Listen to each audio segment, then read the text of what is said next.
누가복음 1장 26절로 38절까지 말씀. 여섯째 달에 천사 가브리엘이 하나님의 보내심을 받아 갈릴리 나사렛이란 동네에 가서 다윗의 자손 요셉이라는 사람과 약혼한 처녀가 있으니 그 처녀의 이름은 마리아라.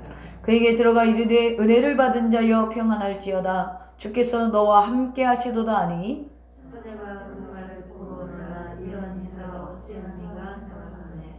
천사가 이르되 마리아여 무서워하지 말라 내가 하나님께 은혜를 입었느니라. 보라 내가 잉태하여 아들을 낳으니 그 이름을 예수라 하라. 그가 큰 자가 되고 지극히 높으신 이의 아들이라 일컬어질 것이요 주 하나님께서 그 조상 다윗의 왕위를 그에게 주시리니 영원히 야곱의 집을 왕으로 다스릴 것이니 그 나라가 복종하리라. 마리아가 천사에게 말하되 나는 남자를 알지 못하니 어찌 이 일이 있으리까. 천사가 대답하여 이르되 성령이 내게 임하시고 지극히 높으신 이의 능력이 너를 덮으시니 이러므로 나실까 거룩한 이는 하나님의 아들이라 일컬어질지니라. 보라 내 친족 엘리사벳도 늙어 아들을 배었느니라. 본래 임신하지 못한다고 알려지니가 이미 6달이 되었다니. 대저 하나님의 모든 말씀은 능하지 못하시니 없느니라. 다 같이 합니다. 마리아가 이르되 주의 여종이오니 말씀대로 내게 이루어지이다 하매 천사가 떠나가니라. 아멘. 할렐루야. 오늘 하나님 말씀의 제목은 그 말씀대로. 아멘. 그 말씀대로. 그 말씀. 자, 우리가 여자의 유형을 3가지로 나눌 수가 있대요. 첫째는 하와형이 있다고 합니다. 이 하와형은 죄의식 속에 살아가는 사람이에요. 죄를 짓고 죄의 굴레 속에서 살아가는 여인상이 하와형의 여인이라고 합니다.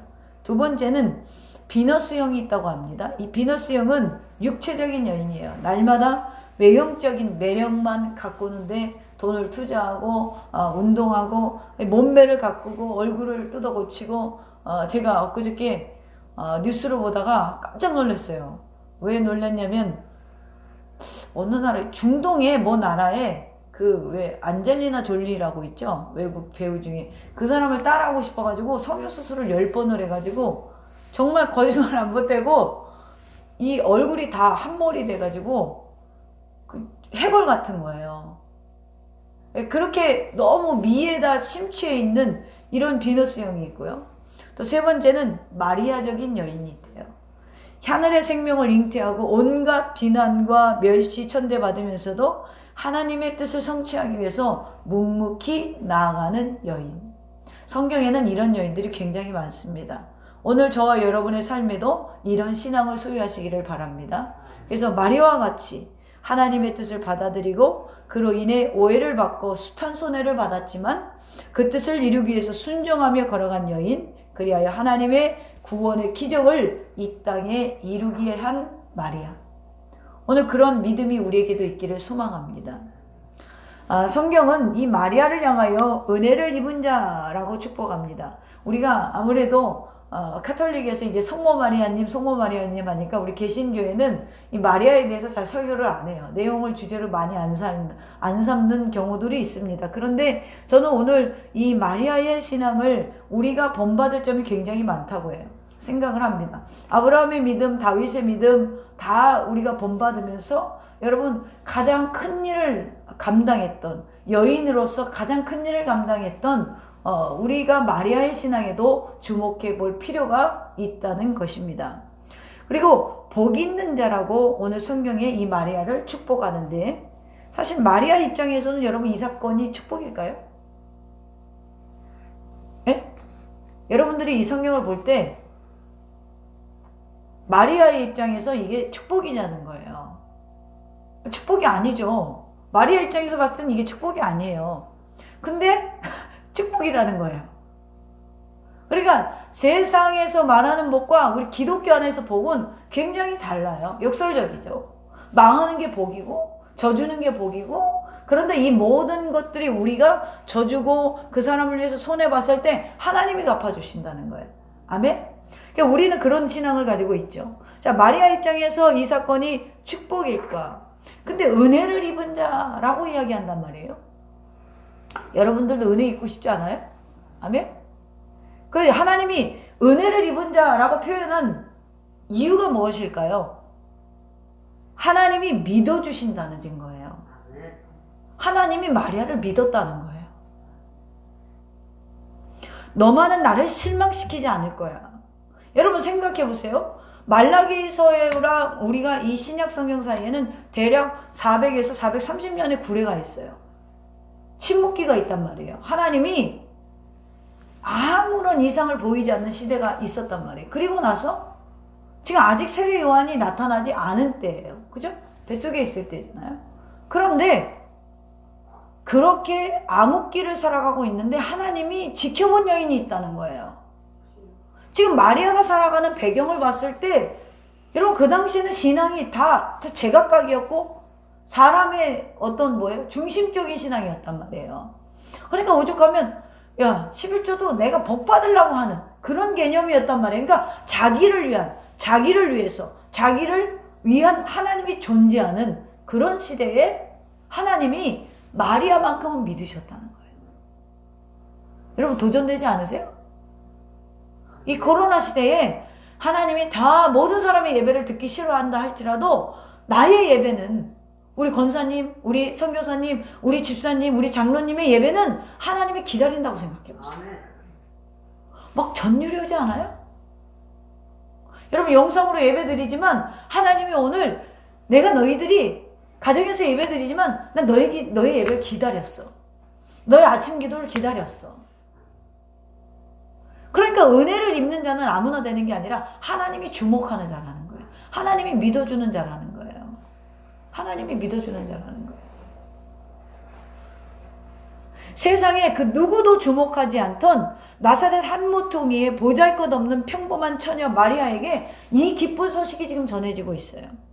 또 다른 하나는 왜 은혜이냐면 그의 능력을 인정하셨기 때문에 그래요. 너는 할 수 있다. 너만은 할 수 있다. 내가 이 일을 맡겼을 때 너는 할 수 있다. 우리가 하나님의 일을 감당할 때 야 다른 사람은 못해도 야 김광희 목사 다른 목사는 못해도 너는 할 수 있어 라고 하신다면 제가 너무 좋지 않겠어요? 너무 기분이 좋지 않겠냐고. 여러분도 마찬가지예요. 야 너만은 할 수 있으니까 너희 가정을 맡긴 거야. 너는 할 수 있으니까 그 자녀를 너에게 맡긴 거야. 너가 그 자녀를 바른 길로 이끌을 수 있으니까 내가 너의 그 아이의 엄마가 되겠어. 아빠가 되겠어. 여러분 이런 사명감을 갖고 살아가봐요. 야 너만은 그 교회를 세울 수 있는 영적인 기둥으로 가치가 있는 자니까 내가 그 교회에 파견 보낸 거야. 여러분 감동되지 않아요? 나는 소름이 막 끼쳐. 여러분 여기 파견 받은 거예요. 아멘? 저샘교회를 세우기 위해서 그런 마음으로 우리가 예배를 드린다면 여러분 이 시간이 얼마나 은혜가 되겠어요? 그렇지 않아요?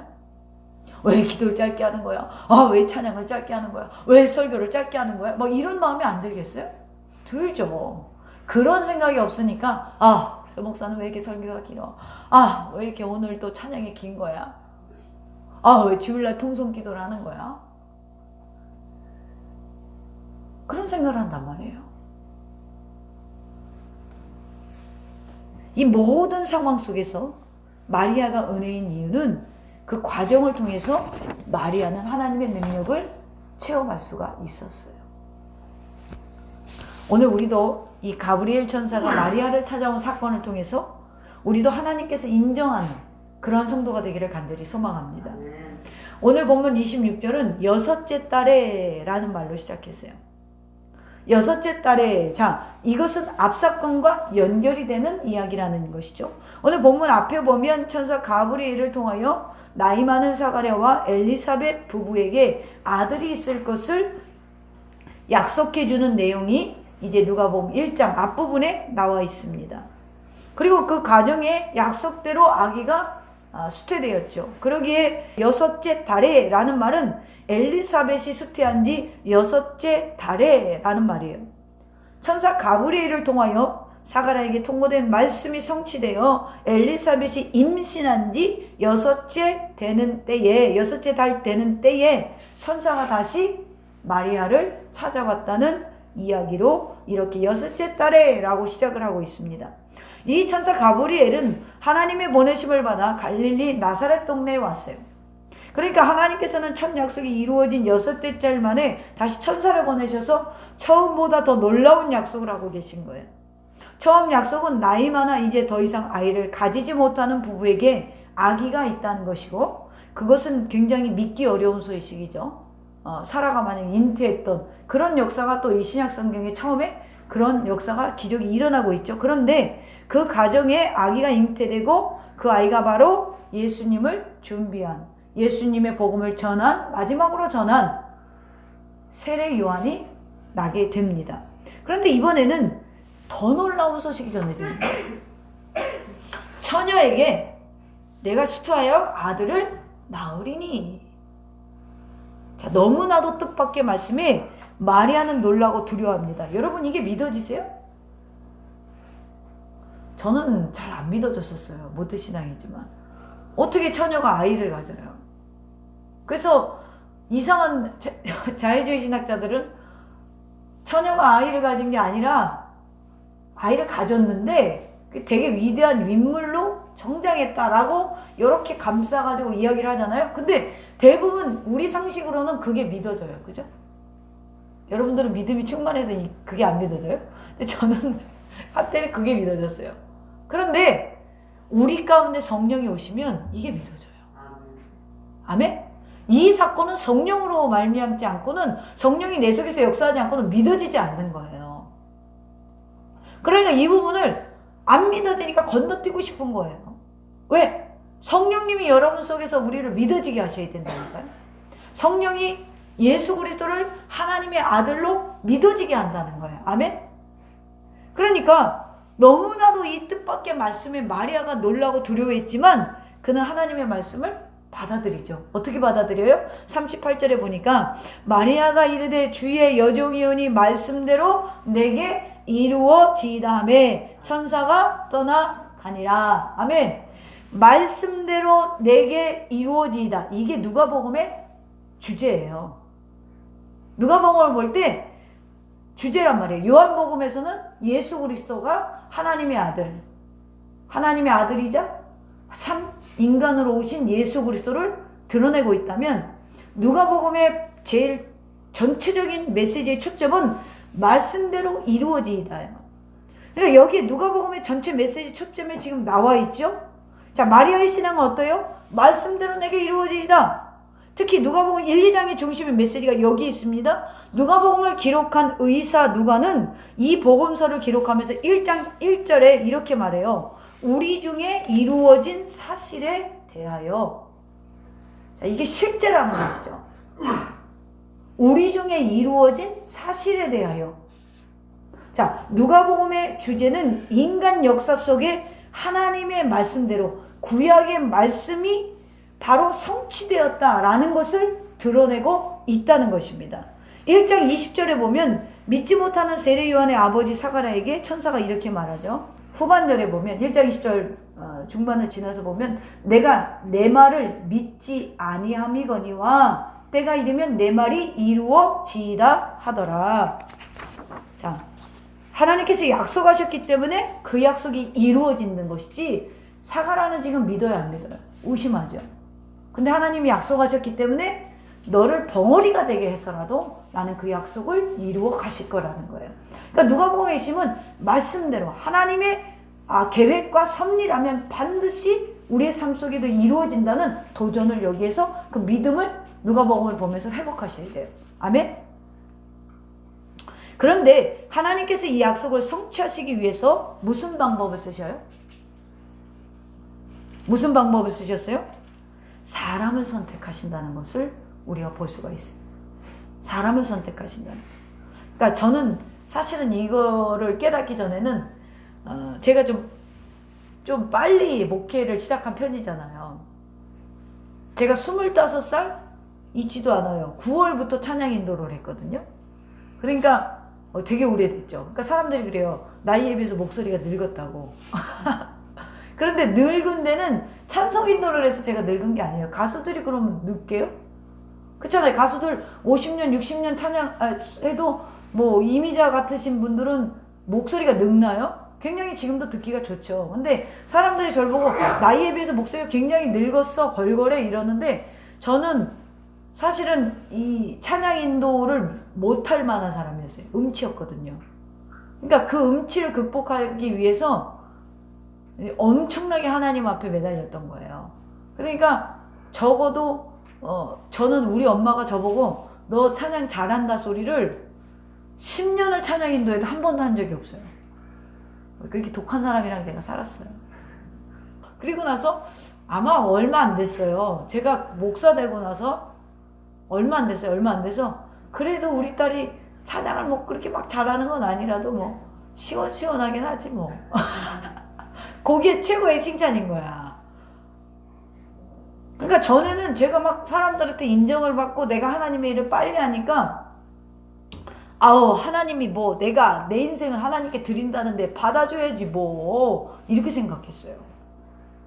그렇지 않아요? 여러분들이 하나님 앞에 섬긴다는데 하나님을 내가 믿겠다는데 그렇게 생각을 했는데 제가요 가만히 성경을 보니까 하나님이 쓰고 버리는 사람도 있더라고요. 그러니까 주님이 여러분 쓰실 사람이 엄청나게 많아요. 여러분 아니라도 저 아니더라도 이 자리에 세울 수 있는 목사 너무나 많아요. 그러니까 우리가 자세가 어떻게 돼요? 전에는 내가 하나님께 이렇게 일찍 하나님 앞에 달려가고 있는데 하나님이 날 좀 도와줘야 되지 않겠어? 이렇게 생각했는데 지금은 도와주시옵소서. 겸손해진다는 거예요. 왜 그래요? 나 아니고 쓸 사람 되게 많거든요. 그러니까 우리가 뭐 선교를 준비한다든지 내가 뭐 하나님의 큰 비전을 갖고 한다고 할 때 내가 뭐 하나님 앞에 이렇게 좀 뻗을 수도 있어요. 내가 말이에요. 하나님을 위해서 내가 전 인생을 바치고 전 재산을 바치고 그럴 필요 없어요. 우리 아니라도 쓸 사람 많아요. 생각해 보면. 그런데 하나님이 나를 선택해서 쓰신다는 거. 얼마나 감사해요. 나를 선택해 주셨다는 것만으로도 너무너무 감사하잖아요. 아멘입니까? 오늘 여기 아버지 하나님은 우리 구원을 위해 이 비천한 무명의 여인 마리아를 찾아오세요. 오늘 우리를 찾아오셔서 우리에게 일을 맡기셨어요. 우리를 믿어주시기 때문에. 우리에게 능력이 있음을 아시기 때문에. 세상 사람들이 다 예배를 포기해도 너희들의 예배는 내가 받고 싶어. 너희들의 예배를 하나님이 내가 기뻐해. 라고 평가해 주시기 때문에. 오늘도 우리가 이렇게 대면으로 비대면으로 함께 예배하는 줄로 믿습니다. 마리아는 하나님 아버지의 거룩한 부름 앞에 바르게 응하죠. 그리고 위대한 하나님의 구원의 역사에 동참하는 그릇이 됩니다. 그렇다면 이 마리아가 하나님 앞에서 어떤 사람이었을까? 첫째로 마리아는 하나님의 쓰임을 받기에 합당한 진정한 겸손의 내면을 갖고 있던 여인이었어요. 자, 영광스러운 구세주 출산이 자신을 통해서 이루어질 것이라는 천사의 메시지를 들을 때 천사가 온 것만 해도 너무 깜짝 놀라서 심장이 멎을 일인 거예요. 마리아에게. 왜 그래요? 29절에 보면 처녀가 그 말을 듣고 놀라 이런 인사가 어찌민가 생각하매. 여러분 놀랄도 만한 게 이 당시에는 하나님의 음성이 있던 시대예요? 없던 시대예요? 없던 시대란 말이에요. 그런데 갑자기 이 지금 천사가 자기 앞에 딱 나타났단 말이에요. 얼마나 놀랐겠어요. 이게 듣기만 했던 이야기란 말이에요. 듣기만 했던 이야기란 말이에요. 근데 진짜 뿅 나타났단 말이에요. 그러니까 이 부분을 생각 못하면 왜 마리아가 뭐 얼마나 감사해 지금 나타난다 이러는데 여러분 생각해 보세요. 제가 가끔 하는 예화인데 이런 중세 어떤 이 대주교가 날마다 이 중세 시대에는 이제 이 구교나 신교나 갈라지지 않았잖아요. 날마다 성전에 들어가서 기도를 하는 거예요. 아침마다. 주님 아들이 여기 있습니다. 오시옵소서. 주님 그 다음날도 아들이 여기 있습니다. 오시옵소서. 주님 아들이 여기 있습니다. 오늘도 응답하여 주시옵소서. 그랬더니 갑자기 한날 주님이 그래 내가 왔다. 그러니까 거기서 죽었대. 놀래서. 심장마비로. 아니 30년 동안 기도해도 한 번도 응답을 안 하시다가 갑자기 기도하는데 그래 네가 찾는 내가 여기 왔다 하니까 심장이 딱 마비돼서 죽었다는 거예요. 그런 웃기지만 슬픈 이야기 예화가 있어요. 오늘 이 마리아도 이 심장마비로 안 죽은 게 대단한 거예요. 굉장히 놀랄 사건이에요. 갑자기 천사가 나타났으니까. 여러분들 갑자기 천사가 나타나면 안 놀랄 자신 있어요? 보이지 않지만 지금도 있는 줄로 믿으시기를 바랍니다. 우리 곁에 항상 있어요. 처음에는 엄청 놀랐다는 거예요. 가브리엘 천사가 나타난 것도 믿기 힘들어서 아마 눈이 커졌을 거예요. 거기에 더 충격적인 것은 자기가 남자를 알지 못하는 동정녀인데 아이를 낳는다는 거예요. 그런데 이 메시지가 다 이 천사의 설명을 들은 다음에 이렇게 말하죠. 주의 여종이오니 말씀대로 내게 이루어지이다. 자, 여기서 여종이라는 이 표현이요, 굉장히 이 당시에 낮은 계급의 여자 하인을 뜻하는 거예요. 그래서 옛날 성경에는 이 계집종 이렇게 돼 있어요. 계집종이오니 이렇게 돼 있어요. 그러니까 이 계집종은 그냥 완전히 그냥 잔심부름이 나는 집안에서 아주 그냥 최고의 낮은 종 중에서도 이렇게 등급이 있잖아요. 최고 낮은 종을 이야기합니다. 그런데 공동 번역에는요, 더 은혜스럽게 번역되어 있어요. 어떻게 되어 있냐면 이 몸은 주님의 종입니다. 내가 처녀가 됐든 뭐가 됐든 이 몸은 주님의 종이니까 그 말씀대로 이루어질 줄로 믿습니다. 천사가 내가 온 인류의 메시아인 예수의 어머니가 될 것이라고 말하여 주었는데 자기는 단지 주님의 종일 뿐이라고 이야기해요. 그러니까 내 인생이 주님 거니까 주님이 알아서 하실 줄로 믿는다는 거예요. 여러분, 여기에 굉장한 믿음이 있죠. 그러니까 마리아의 믿음을 그냥 건성으로 보면 안 돼요. 대단한 믿음인 거예요. 이렇게 시작해서 성경에 나오는 예수의 어머니 마리아는 성경에 어느 한 번도 자신을 스스로 높이거나 예수의 모친이라는 사실로 특권을 행사한 적이 없어요. 항상 예수님의 뒤에서 묵묵히 있으면서 자신의 주님으로 예수님을 섬기고 따랐어요. 시작도 겸손이고 중간에도 변질이 없었고 끝에 가도 겸손했죠. 요즘 목회자들에게서는 중간에 변절되는 사람들이 굉장히 많죠. 왜 그래요? 겸손이 중간에 변하기 때문에 그래요. 사랑하는 성도 여러분, 이 상황을 오늘 우리에게 적용해 보면 과연 내 몸이, 내 삶이 주님의 종인, 주님의 것이라고 생각하십니까? 어떤 사람은 자신의 인생을 자신이 주인인 것처럼 살다가 계속 신앙생활을 해요. 신앙생활 하면서도 내 삶의 주인이 나인 것이 주님으로 바뀌는데 일평생이 걸리는 사람도 있어요. 어떤 사람은 주인이 주님으로 바뀌지 못하고 이 땅을 떠나는 사람도 있어요. 그게 교만인 거예요. 주님 앞에서는 요즘 계속해서 주인의 개념에 대해서 여러 번 한 번씩은 나오죠. 계속해서 연결이 돼서. 은근히 메시지가 나오는 이유가 뭐예요? 우리가 입으로 주님의 것이라고, 내 인생이 주님의 것이에요, 내 자녀도 주님의 것이에요, 내 이 사업체도 주님의 것이에요, 내 이 교회도 이 주님의 것이죠. 내 삶도, 내 남편도, 내 아내도, 내 부모도 주님의 것이죠. 그런데 어떤 상황에 딱 부딪히면 내 인생이 내가 주인이라는 거예요. 주님의 것이 아니라는 거예요. 은혜와 복이 있는 겸손은 상황에 따라 여러분 변하지 않아요. 아멘? 은혜와 복이 있는 겸손은 절대로 변하지 않아요. 그 겸손이. 하나님께서 사용하시는 사람은 겸손한 인격이에요. 변하지 않는 것. 내 인생이 주님의 것이라고 믿는 사람. 사울 왕의 경우를 생각해 봅시다. 이스라엘의 초대왕 사울 왕이 처음에는 굉장히 겸손했어요. 처음에 왕으로 기름을 부으려고 사무엘이 사람들 앞에서 이 사울이 어디 있는가 찾았을 때 사울이 부끄러워서 수레 뒤에 숨어 있었어요. 요즘 말로 말하면 수레 뒤에 숨어 있었어요. 그런데 그가 갈수록 겸손을 잃어버립니다. 사무엘상 15장 12절에 보면 자신의 기념비를 갈멜에다 스스로 세워요. 또 블레셋 나라와 전쟁을 할 때에도 군인들의 사기를 진작시키기 위하여 제사를 드려야 되는데 제사장이 늦게 오자 자기가 팔을 막 걷고 야야야 제사장 안 온다, 내가 제사 드리면 되지, 진행해 버렸어요. 한마디로 자신의 위치를 잃어버렸어요. 권력을 갖고 있다 보니 착각해서 제사권도 가지고 있다고 생각을 했어요. 하나님을 믿는 자들에게 있어서 겸손이라는 것은 한마디로 자기 위치를 아는 사람이에요. 우리는 우리 인생의 주인이 아니에요.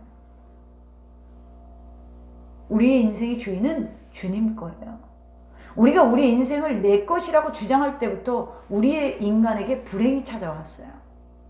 그렇죠? 하나님처럼 되고 싶은 것. 인생의 주인이 되고 싶은 건 모두가 내가 내 인생을 다스리고 싶은 욕망이거든요. 내 인생을 내 뜻대로 내 맘대로 끌고 가고 싶은 그 욕망 때문에 아담과 하와는 선악과를 먹게 됩니다. 그리고 인생에 있어서 괴로움과 고통과 슬픔과 질고가 찾아오게 되었어요. 왜 그래요? 죄가 들어왔죠. 그 죄는 하나님처럼 되고 싶은 것. 내 인생의 주인이 내가 되고 싶은 것. 내 인생이 내 뜻대로 되어야 하는 것. 오늘 마리아는 자신의 위치를 분명히 알았어요. 자신은 비천하나 예수 그리스도를 잉태하여 이 땅에 오시게 하는 역할만 내가 한다는 것. 내 배를 빌려주는 것. 그가 하나님의 일을 할 때까지 그를 씻기고 입히고 먹이는 것. 거기에서 자신의 사명이 그것이 다라고 생각했어요. 귀한 일에 쓰임받았다고 하는 은혜와 행복에 감사할 뿐 조금도 자신을 내우지 않고 겸손함이 끝까지 지속된 귀한 여인이에요. 오늘 교회 안에서도 마찬가지예요. 목사는 목사의 역할을, 또 성도는 성도의 역할을 해야 되는데 조금 은혜가 오고 능력을 받으면 이게 뒤죽박죽되는 그런 교회들이 굉장히 많아요. 오늘 자신의 위치를 찾으세요. 나는 어디 서 있어야 하는가? 내 인생의 주인은 내가 아니에요. 주님이에요. 그래야 우리의 모든 문제가 그때부터 해결되기 시작하는 거예요. 두 번째로 마리아는 순종의 여인이었어요. 정혼한 처녀가 동거하기도 전에 아이를 가진다는 것은 유대 율법적 상황을 고려한다면 이것은 돌에 맞아 죽어요. 뿐만 아니라 사랑하던 약혼자와 파혼을 각오해야 돼요. 그 사회에서는 발붙일 수 없는 비난의 대상입니다. 그러나 이러한 상황 가운데서도 마리아는 주의 여정이오니 말씀대로 내게 이루어지이다. 지금은 싱글맘이 많죠. 그걸 또 지지하려고 하고 서양에서는 이미 그것이 흉이 되지 않죠. 우리나라도 지금 그 일본 여성 그 이름 뭐죠? 그분이 지금 싱글맘으로 살아간다고 선포하고 응원도 받고 누가 비난도 하고 그러지만 이 당시에는 이런 수준이 아니라 이 지금 파혼나 당할 뿐 아니라 이 율법적인 상황 그 법을 그대로 적용해 보면 돌에 맞아 죽어야 되는 거예요. 이 당시에는 이 범죄가 굉장히 무거웠어요. 지금같이 가볍지 않았어요. 그런데 38절이 37절에 대한 응답이거든요. 37절에 가브리엘은 대저 하나님의 모든 말씀을 능하지 못하심이 없느니라. 그렇게 하자 말씀대로 이루어지이다 이러고 대답을 하는 거예요. 상황을 보지 않았어요. 환경을 보지 않았어요. 내 입장을 지금 보지 않았어요. 우리는 입장 때문에 예수님을 얼마나 많이 포기합니까? 상황 때문에 예수님을 얼마나 많이 포기합니까? 우리의 현실 때문에 예수님을 얼마나 많이 우리는 배반했습니까? 그런데 마리아는 현실도 상황도 이런 모든 것이 문제되지 않았어요. 왜 그래요? 하나님의 말씀은 능하지 못하심이 없는 걸 믿었기 때문에 그래요. 할렐루야. 그 말씀에 순종하는 거예요. 여러분, 순종이라는 원어의 본 뜻은 샤마라는 말인데 듣는다, 동의하다라는 뜻이거든요. 순종의 다른 말로 히파쿠오라는 말이 있는데 이 말의 뜻은 아래에서 듣다라는 거예요. 나는 지금 지극히 하나님 앞에 낮으니까 그 말에 동의합니다. 하나님의 그 말이 이루어지기를 원합니다. 라는 표현이라는 것이죠. 그러니까 순종한다는 것은 하나님, 내가 하나님이 전 그렇다면 제가 따르죠. 이런 수준이 아니라는 것이죠. 예? 주님 날 부르셨다는데 그럼 주 얘기를 좀 가봐야죠. 주님이 내게 은혜 주셨다는데 내가 그렇게 좀 살아봐야죠. 목사님이 또 그렇게 기도 응답 받으셨다는데 내가 좀 그렇게 해야죠. 이런 수준이 아니라는 거예요. 완전히 내 마음이 거기에 동의한다는 거예요. 하나님의 뜻에 동의한다는 거예요. 신명기 5장 29절에 보면 내 모든 명령을 지켜 그들과 그 자손이 영영이 복받기를 원하노라. 복받고 사는 길이 뭐예요? 하나님의 명령을 지키는 것. 하나님의 명령에 동의하는 것. 하나님의 명령을 듣는 것, 하나님의 명령을 아래에서 듣는 것. 여호수아가 이스라엘의 민족 지도자가 될 수 있었던 것은 한 가지 이유밖에 없어요. 민수기 32장 12절에 그나스 사람 여분네의 아들 갈렙과 눈의 아들 여호수아는 여호와를 온전히 따랐느니라. 그러니까 온전히 따랐다는 말이 순종이라는 말이에요. 이해되세요? 하나님의 말씀을 온전히 따랐다는 것이죠. 온전히 지켰다는 것이죠. 그것이 하나님 보시기엔 순종이라는 것입니다.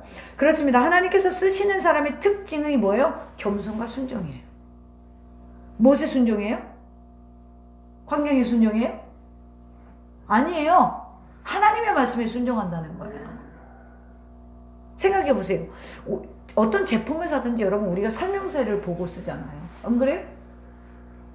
우리 여기 하나 선교사님은 컴퓨터로 굉장히 잘하는데도 아마 보면 전자제품 보면 설명서를 봐야지. 새로 나온 것들이 요즘에 신기한 게 되게 많더라고요. 설명서를 봐야 할 거예요. 그죠? 아무리 그쪽에 자기가 재능이 있다고 그래도 설명서를 봐야 돼. 근데 설명서 보는 게 이유가 뭐예요? 우리 똑똑하잖아. 근데 왜 설명서 보고 해?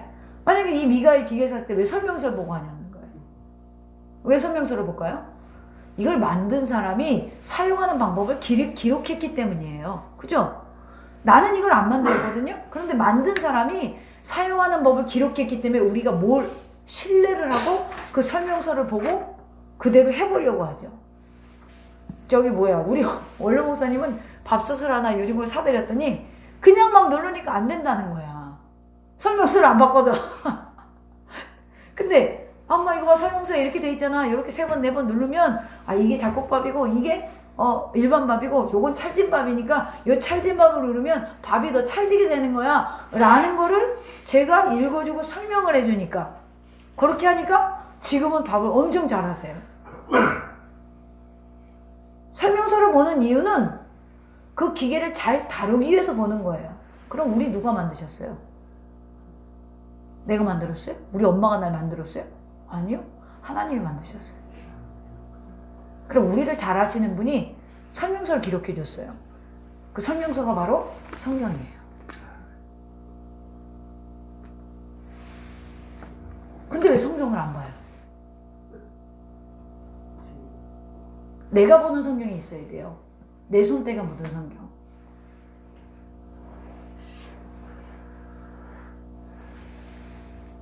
그 설명서대로 밥통을 누르듯이 이 설명서대로 우리 인생을 살아간다면 하나님이 너에게 영영이 복받게 하겠다는 거예요. 할렐루야. 우리 하나님의 자녀들이 살아가는 방법의 설명서가 바로 성경이라는 것입니다. 우리를 창조하신 이는 주님이시기 때문에, 하나님이시기 때문에. 인생에 대해서 가장 잘 아시는 분은 하나님밖에 없어요. 하나님은 인생인 사용 설명서입니다. 그 믿음, 그것을 가지고 말씀대로 순종하며 살아가는 것, 그때 기적이 일어나는 거예요. 오늘 마리아는 자기에게 주어진 이 엄청난 사건을 믿음으로 받아들여서 순종합니다. 그리고 이 순종은 마리아의 영혼에 큰 기쁨을 안겨주었고 그의 조상 아브라함 때부터 약속된 구원의 역사가 실현될 단계에 이르렀음을 깨닫는 놀라운 역사의식을 가지게 됩니다. 누가복음 1장 오늘 46절에 한번 볼까요? 이렇게 찬송하죠. 지금 자기가 굉장히 환경적으로 어려워질 때인데 이렇게 찬송합니다. 마리아가 이르되 내 영혼이 주를 찬양하며 내 마음이 하나님 내 구주를 기뻐하였음은 그의 여정의 비천함을 돌보셨습니다. 보라 이제 후로는 만세 나를 복있다 일컬으리로다. 능하신 이가 큰 일을 내게 행하셨으니 그 이름이 거룩하시며. 아멘. 자, 여기에 지금 48절에 보면 그 여정의 비천함을 돌보셨습니다. 보라 이제 후로는 만세 나를 복있다 일컬으리로다. 이 말이 뭐예요? 지금 아브라함의 복을 가져온 거예요. 왜요? 자신들이 믿고 있는, 자신들이 믿음의 조상이라고 생각한 그 아브라함이 뭐예요? 네가 이후로는 내 자녀가 뭇별과 같이 이 모래와 같이 많아질 것이다. 네 자손들이 너를 통하여 복을 받게 될 것이다. 그 예언의 말씀이 아브라함을 통하여 그리고 다윗을 통하여 그리고 이제는 오늘의 현실에는 나를 통하여 이루어진다는 확신의 찬양을 하고 있어요. 할렐루야. 이게 지금 당시 사회적 관습으로는 저주받은 여자인데 마리아는 자신이 복되다라고 스스로 찬양합니다. 여기에는 뭐가 있어요? 하나님의 설명서를 알았기 때문에 그래요. 즉 하나님의 말씀의 뜻을 알았기 때문에 그래요. 더셈의 성도 여러분, 하나님의 말씀에 대한 순종은 기적을 낳습니다. 그 기적은 축복을 낳는다는 것을 잊지 마시기를 바랍니다. 마지막으로 마리아는 용기 있는 여인이었어요. 자, 주어진 상황에 대한 순종의 신앙이라면 내게 어떤 상황이 주어지든 간에 그 상황에 순종하기 위해서 필요한 건 믿음이죠. 근데 그 믿음을 발산하는, 그 믿음이 있다면 발산되는 것이 용기예요. 용기예요. 처녀가 아이를 잉태하고 세상을 살아간다는 것은 지금 이 시대에도 굉장한 용기가 필요하죠. 그런데 이것은 2000년이 넘은 이야기입니다. 그러나 마리아는 오늘 용기를 가지고 자기에게 주어진 하나님의 십자가를 지고 나아가는 거예요. 오늘 여러분에게 십자가가 무엇입니까? 여러분의 십자가가 무엇이에요? 다 있죠. 그건 쉬운 게 아니에요. 때로는 어떻게 보면 이 십자가를 지고 가면서 내 삶의 모든 것들이 무너질 수 있는 위협을 당할 수도 있어요. 그럼에도 불구하고 우리가 이 십자가를 지고 나가는 것은 우리 안의 믿음, 그 믿음을 가지고 우리는 용기 있게 이 땅을 걸어나가는 줄로 믿으시기를 바랍니다.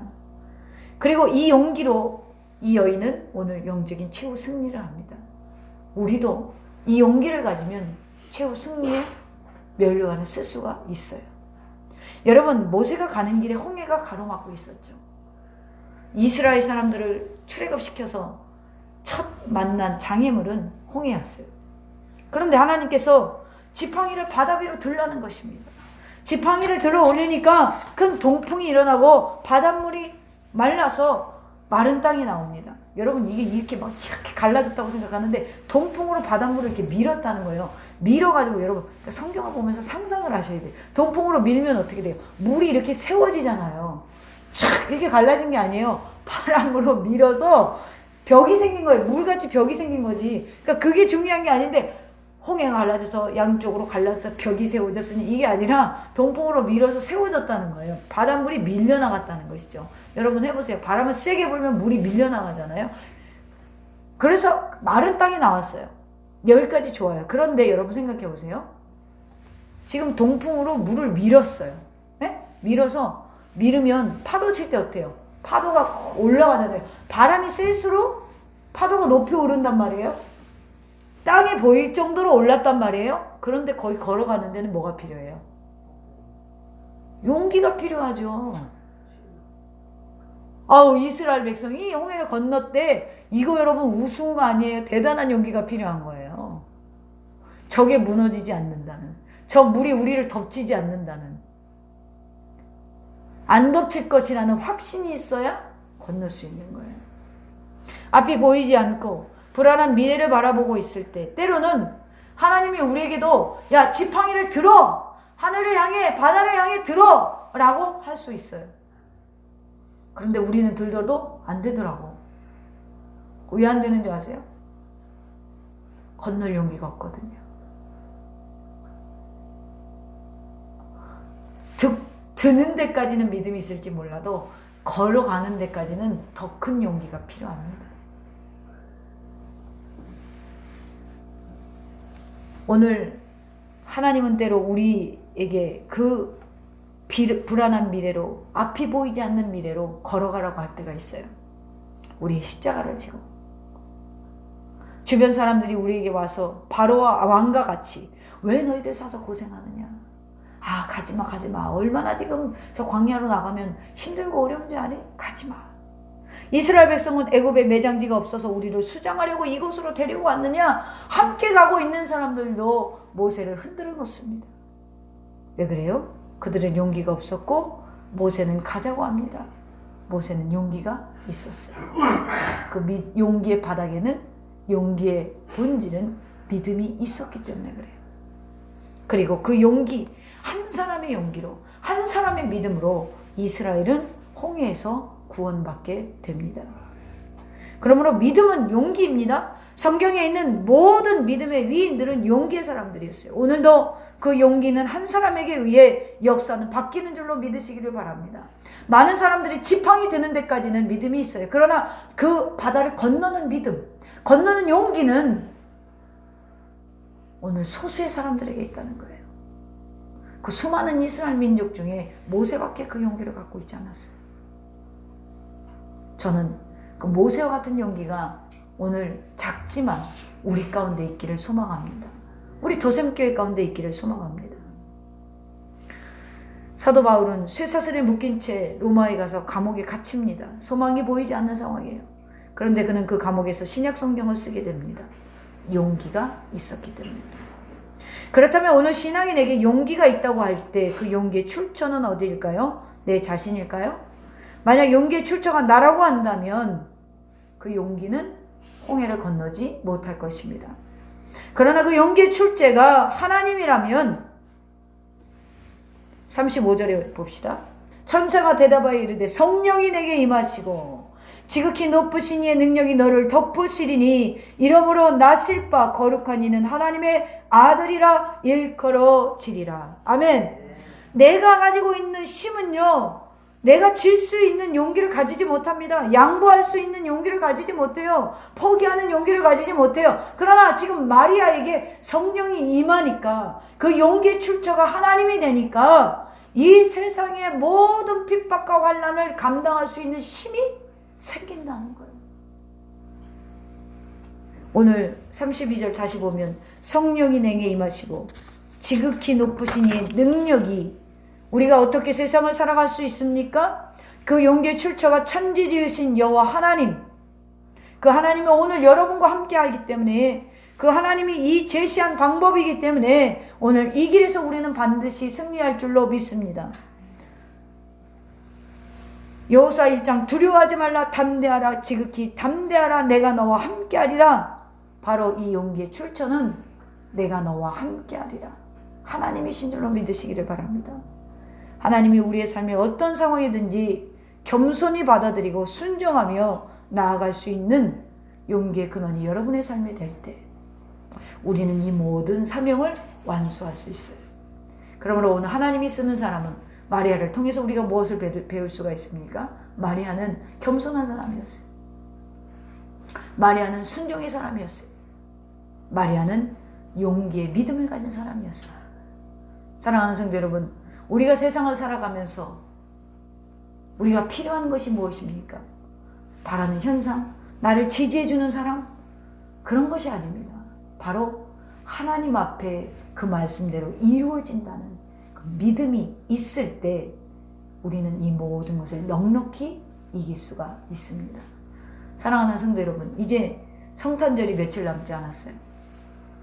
저는 혹여라도, 저는 어제 아침에 일찍 깨서 고민을 했어요. 침대에 앉아서. 뭘 고민했냐면, 성탄 꽃꽂이를 금요일이라 금요일날 해야 되는데 금요일이면 5일이나 지나잖아요. 어제 하게 되면 6일이죠. 그럼 꽃이 시들 텐데 어떡하지? 근데 3단계로 올리면 우리 성도들이 나오지 못할 텐데 그럼 또 어떡하지? 그런 고민을 했어요. 그래? 주님이 제게 묻는 거예요. 그거 시들면 또 사면 너 망하니? 그 질문에는 그거 갖고 망하진 않죠. 그래서 제가 어저께 그 꽃꽂이 하시는 분한테 오늘 해주세요 그냥 그랬어요. 왜 그래요?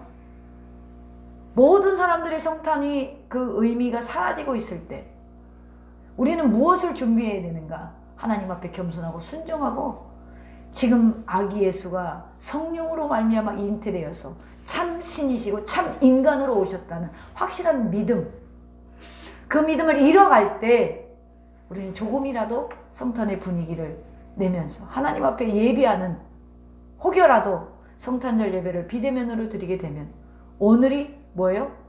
미리 크리스마스가 되는 그런 마음. 사랑하는 성도 여러분, 이제 우리가 하나님 앞으로 나올 때 겸손과 순종과 용기를 가지고 그것을 가지고 또 세상에 나갈 때도 겸손과 자기 자리를 기억하세요. 하나님 말씀대로 이루어지는 삶, 하나님 말씀대로 따르는 순종, 그리고 그 순종을 할 때는 반드시 용기가 필요하다는 거. 그 사실을 잊지 마시고 혹여라도 더 어렵고 힘든 상황이 벌어질지라도 여러분, 하나님은 여러분의 예배와 여러분의 삶을 기대하고 기다리신다는 그 사실을 잊지 마시고 하나님께 영광 돌리기를 주님의 이름으로 축원합니다.